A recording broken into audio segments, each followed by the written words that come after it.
एक छोटे से गांव का नाम था सीतापुर। ये गांव अपनी सादगी और आपसी भाईचारे के लिए जाना जाता था। गांव में एक युवक रहता था, गोपाल। गोपाल मेहनती और ईमानदार लड़का था। उसके पिता की मृत्यु जल्दी हो गई थी, इसलिए खेती बाड़ी का सारा जिम्मा उसी पर था। गोपाल अपनी माँ और छोटी बहन को खेतों में दिन रात मेहनत करता। लेकिन गांव में एक और आदमी था, हरी। हरी चालाक और लालची स्वभाव का था। उसे बिना मेहनत किए जल्दी पैसा कमाने की आदत थी। वह हमेशा किसी न किसी बहाने से दूसरों का नुकसान करने की फिराक में रहता। एक बार गांव में मेले का आयोजन हुआ। गोपाल ने सोचा कि इस बार वह अपनी मेहनत से उगाई सब्जियां और अनाज मेले में बेचकर अच्छा पैसा कमाएगा। उसने महीनों तक खेत में खून पसीना बहाया और फसल तैयार की। इधर हरी को भी यह खबर मिली। उसने मन ही मन योजना बनाई। अगर मैं गोपाल की गाड़ी ही चुरा लूं या उसे धोखा देकर अनाज अपने नाम पर बेच दूं, तो सारा मुनाफा मेरा हो जाएगा।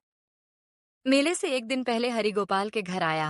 अरे गोपाल भाई, सुना है इस बार तुम्हारी फसल बहुत बढ़िया हुई है। मेले में अच्छे दाम मिलेंगे। अगर चाहो तो मैं तुम्हें बाजार तक गाड़ी ले जाकर मदद कर दूं। गोपाल मासूम था। उसने भरोसा कर लिया। अगले दिन हरी गाड़ी लेकर निकला, लेकिन बीच रास्ते से ही सारा अनाज खुद के नाम पर बेच आया।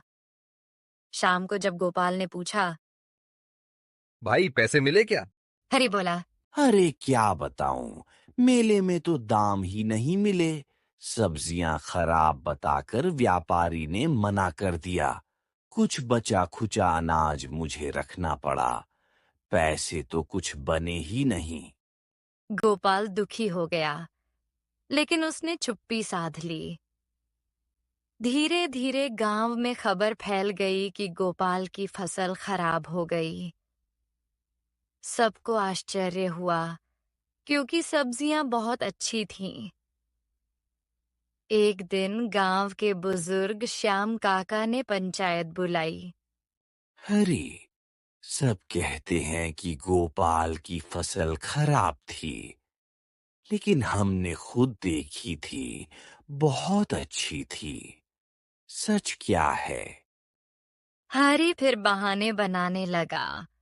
तभी श्याम काका बोले, अगर तुम सच कह रहे हो तो चलो मंदिर में भगवान के सामने यही बात दोहराओ। गांव के लोग इकट्ठा हुए। हरि मंदिर की मूर्ति के सामने खड़ा हुआ, लेकिन उसके होंठ कांपने लगे। उसने नीचे निगाह झुका ली और कबूल कर लिया। हाँ, मैंने ही लालच में आकर गोपाल का अनाज बेच दिया और पैसे छिपा लिए। मुझसे गलती हो गई। गांव के लोग गुस्से में थे। सरपंच ने फैसला सुनाया। हरि, तुम्हें गोपाल को उसकी पूरी कीमत लौटानी होगी और अगले 2 महीने गांव के गरीबों की सेवा करनी होगी।